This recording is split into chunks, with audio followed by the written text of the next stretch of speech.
Lord మన ప్రభు రక్షకుడైన యేసుక్రీస్తు ప్రశస్తమైన నామములో మా పరమ యెరూషలేం మినిస్ట్రీస్ ద్వారా హృదయపూర్వకమైన వందనాలు తెలియజేస్తున్నాం. మంచిది, ఈ పూట పరిశుద్ధమైన దేవుని మాటలు విందాం. ఆమోసు గ్రంథం 9వ అధ్యాయం 13వ వచనం.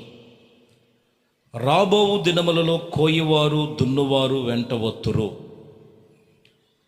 ఈ వాక్యములో మరి ఆమోసు రాయబడిన మాటల్లో గడిచిన సంవత్సరాలు గడిచిపోయినాయి, జరుగుచున్న ఈ దినాలు, రాబోతున్న దినాలు, జరగవలసినటువంటి రాబోతున్న దినాలలో మరి ఇక్కడ వాక్యము చెబుతున్నటువంటి విషయంలో దున్నువారు కోయివారు వారు వెంట వస్తారు, విత్తనములు చల్లిన వారు వెంటనే ద్రాక్ష పళ్ళు ఇదిగో వారు త్రొక్కిన వారు. ఇక్కడ వాక్యము చెబుతున్నటువంటి మాటల్లో దినదినములు అభివృద్ధి పొందాలంటే వారి వెంట వచ్చినట్లుగా మనం ఎప్పుడు యేసుక్రీస్తు వెంటనే ఆయన వెంబడి మనం ఎప్పుడు కూడా వెంబడిస్తున్నటువంటి అనుభవాల మధ్యలో ఉన్నప్పుడు ఇక్కడ చెబుతున్నటువంటి సత్యం ఇదే. ఇదిగో వారు కోయివారు దున్నువారు వెనక వచ్చేదరని వాగ్దానం చెప్తున్నమాట. ఒకటి కోయబడాలి, దున్నబడాలి. దున్నటం అనేది సరిచేసుకునటం, కోయటం అనేది సరిచేయబడి విత్తనము విత్తిన తర్వాత దేవుడిలో సరైనటువంటి ఆశీర్వాద ఫలాలు పొందుకోవాలి.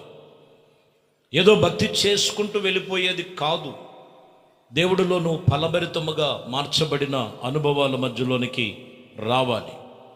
ఎందుకంటే గలతీ సంఘముతో పౌలు గారు చెప్తారు, 6వ అధ్యాయం 8వ వచనములో మీరు చదివితే, ఏలయనగా తన శరీరానుసారమును బట్టి విత్తుకున్నవాడు శరీరము నుండి క్షేయమైన పంటను కోయను, ఆత్మను బట్టి విత్తుకున్నవాడు ఆత్మ నుండి నిత్య జీవార్థమనే పంట కోయను. ఇక్కడ 2 విధాలైనటువంటి వాటిని మనకిక్కడ పౌలు గారు చూపిస్తున్నారు. ఒకటి శరీర సంబంధమైనది ఏమైనదంటే అది క్షేయమైనది, ఆత్మ సంబంధమైనది ఏమైనదంటే అది నిత్య జీవమైనది. ఈరోజు మనము ఏమి కోస్తున్నారు మనిషి జీవితంలో? ఎంతసేపు శరీర సంబంధముగా తినుము, తాగుము, సుఖించుము, ఇది కాదు. నిత్య జీవార్థమనే పంట ఉన్నది. ఆత్మను బట్టి విత్తుకున్నవాడు ఆత్మ నుండి వచ్చు నిత్య జీవార్థమైన పంటను కోస్తారు. దేవునికి స్తోత్రము కలుగునుగాక. ఈరోజు నువ్వు ఆత్మీయంగా ఎంతగా నువ్వు ఎదుగుతున్నావు? ఈరోజు వాక్యము చేత నువ్వు ఆత్మీయతలో ఎంతగా ఎదుగుతూ, అలాగే నువ్వు దేవుడి ద్వారా ఎన్నో కార్యాలు పొందుకునే అనుభవాలు నీలో ఉన్నాయా? ఖచ్చితంగా చెప్తున్న మాట, కోయవారు దున్నువారు వెంట వచ్చేదరనే మాటలో ఫలాలు నువ్వు పొందుకునే అనుభవం ఉన్నప్పుడు నిన్ను దేవుడు చెబుతున్నటువంటి మాట ఫలభరితముగా నిన్ను మార్చాలి. ఇంకా కొంతమంది శరీర సంబంధముగా విత్తుతున్నారు, శరీర సంబంధమైన వాటిని. అందుకనే అది క్షేయమైనది, అది ఎందుకు పనికిరానటువంటిది. కానీ పనికొచ్చేది ఇక్కడ మనం గమనిస్తే నిత్యము నిలిచేది, నిత్య జీవార్థమైనది, అది ఆత్మ సంబంధమైన ఫలములు అని రాయబడి ఉంది. 6వ అధ్యాయం 9లో కూడా మనము మేలు చేయుట యందు విసకక ఉందుము, మనము అలయక మేలు చేసేదము, తగిన కాలమందు పంట కోస్తాం. ఇంకొకటి ఇక్కడ మనం గమనించినట్లయితే మేలు చేసే విషయములో అలసిపోవద్దు అంటున్నాడు. చాలామందికి మేలు చేసి ఉండొచ్చు, నీ దగ్గర మేలు పొందుకొని కీడు చేసేవారు ఉండొచ్చు, కీడు మాటలు చెప్పేవాళ్ళు ఉండొచ్చు, అవసరానికి వాడుకున్న వాళ్ళు ఉండొచ్చు. అవసరమైతే ఇంకేం లేదయ్యా, నువ్వు తప్ప ఇంకెవరు లేరు మాకు అనే పరిస్థితులు వచ్చి నీ దగ్గర మేలు పొందుకొని దూరాన నిలిచిన వారు ఉండొచ్చు. కానీ వాక్యం ఇక్కడ చెప్తుంది ఏంటంటే, మేలు చేయటం అందు నువ్వు విసకవద్దు. ఇదిగో నీవు అలయక మేలు చేసినట్లయితే తగిన సమయమందు నువ్వు పంట కోస్తావు. మేలు చేయి, తిరిగి మరలా నీకు మేలే కలుగుతుంది. ఈ సంవత్సరంలో ప్రారంభంలో ఉన్నావు, ఒకవేళ నువ్వు ఎంతోమందికి నేను మేలు చేశానయ్యా, ఇప్పుడు మేలు చేయలేను ఇక నేను అని నువ్వు బలహీనం అవ్వద్దు. విసుకవద్దు. నువ్వు చేసిన మేలు దేవుడు దృష్టిలో అది చాలా విలువైనది. ఎప్పుడు కూడా నువ్వు చేసిన మేలుకి తిరిగి ఆయన మేలు కలుగు చేసగలిగినటువంటి గొప్ప దేవుడై ఉన్నాడు. కాబట్టి నువ్వు ఏమి విత్తాలంటే మేలునే విత్తు, కీడును కాదు, మేలునే కోస్తావు. హోషేయ గ్రంథం 10వ అధ్యాయం 12వ వచనం చదువుతున్నప్పుడు, నీతి ఫలించినట్లు మీరు విత్తనము వెయ్యండి, ప్రేమ అనే కోత మీరు కోయుడి. నీతి ఫలించేటువంటి విత్తనము వెయ్యండి, ప్రేమ అనే కోత కొయ్యండి. నీతిగా భక్తిగా దేవుడిలో మనం విత్తుకోవాలి. క్రీస్తు ప్రేమను పొందుకోగలుగుతాం. దయగలిగిన వారి ఎడల దయ చూపిస్తాడు, కనికరము గల వారి ఎడల కనికరం చూపిస్తాడు. శ్రద్ధగా భక్తితో చేస్తున్న వారి మీద శ్రద్ధ చూపిస్తారు. గర్విష్ఠులను అణిచివేస్తాడు ఆయన. ఇక్కడ ఏ విషయంలో కూడా నీ నీతి తప్పకూడదు. నీతి అనేటువంటి విత్తనము మీరు వేస్తే ప్రేమ అనే పంట ఖచ్చితంగా కోస్తావు. దేవుడు నీకు అట్టి రీతిగా ప్రభు చెబుతున్నటువంటి మాట నీకు అనుగ్రహించి ఉన్నారు.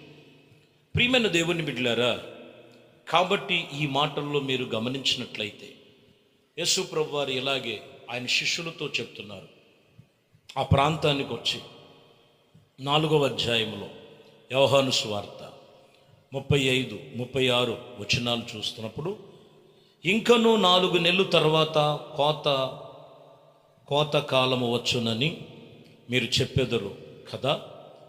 ఇదిగో మీ కనులెత్తి పొలములోనికి చూడుడి, అవి ఇప్పుడే తెల్లబారి కోతకు వచ్చి ఉన్నవి మీతో చెప్పుచున్నాను.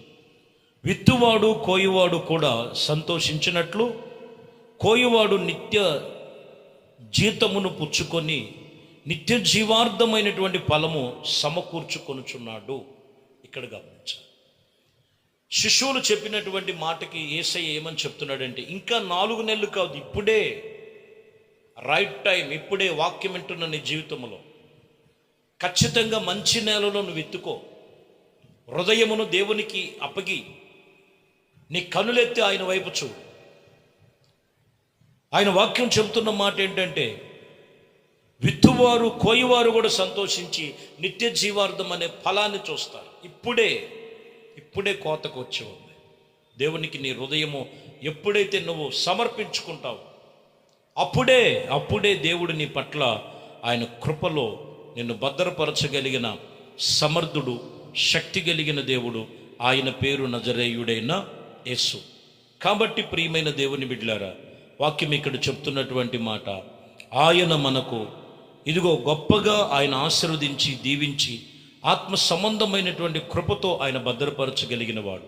కొరింథీయులకు రాసిన పత్రికలో కూడా 9వ అధ్యాయము 6వ వచనములో మనం చదువుతున్నాం, కొంచెము విత్తువాడు కొంచెమే పంట కోయను, సమృద్ధిగా విత్తువాడు సమృద్ధిగా పంట కోయను అని ఈ విషయములో చెప్పుచున్నాడు.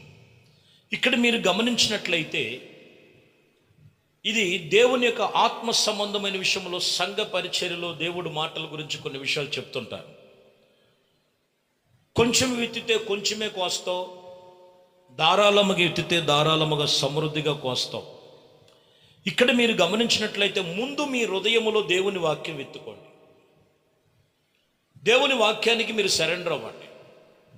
దేవుని వాక్యమును బట్టి మీ క్రియలు సరిచేసుకొని, దేవుడు నీకు ఏమి ఇస్తాడో ఏమి ఇచ్చాడో దానిని బట్టి దేవునికి నువ్వు మొదటిగా అప్పుడు నువ్వు దేవునికి ఇచ్చి చూడు. ధారాళముగా ఇచ్చేవాడు. కొంతమంది చూడండి, దేవునికి హృదయం ఎవరు, మనసు ఎవరు, వాక్యమును బట్టి తమ జీవితాన్ని సరిచేసుకోరు. ఏళ్ళలోకి వచ్చేళ్ళకి కొందరు ఏం చేస్తుంటారంట, సొనుగులు కొని బలవంతముగా కాక, అక్కడ అంటాడు సొనుగు కొని బలవంతులుగా కాక, ప్రతి వాడు తన హృదయములలో నిశ్చయించుకునే ప్రకారము ఇచ్చేవలను, ప్రకారముగా వారు ఇవ్వవలను. దేవుడు ఉత్సాహముగా దేవుని యొద్దకు వచ్చి వారి ఉత్సాహముగా ఇచ్చువారికి ఆయన ప్రేమిస్తున్నాడని రాయి. ఉత్సాహముగా మొదటిగా దేవునికి నీ హృదయం ఇవ్వు. దేవుడు నీకు నెలనాడో వారం నాడో నీకు ఏమైతే ఇస్తున్నాడో దేవుని పనికి ఖర్చు పెట్టు. సొనుక్కోవద్దు, బలవంతంగా వద్దు. బలవంతంగా ఇచ్చేయి అసలు దేవుడు యాక్సెప్ట్ చేయడు. సొనుక్కుంటావు ఇచ్చేయి, అది లెక్కలోకి రావు. నీ హృదయపూర్వకంగా నువ్వు దేవుని వాక్యం చెప్తున్న మాట, కొంచెము విత్తుతున్నావో ధారాళముగా విత్తుతున్నావో, విత్తేటువంటి నీ హృదయము దేవుని ఎదుట సరిగా ఉన్నదో లేదో ముందు చూసుకొని అప్పుడు నువ్వు విత్తగలిగితే అటు ప్రార్థనలో, ఆత్మీయతలో, కుటుంబములో, ఫైనాన్షియల్గా ఆశీర్వదించబడతావు.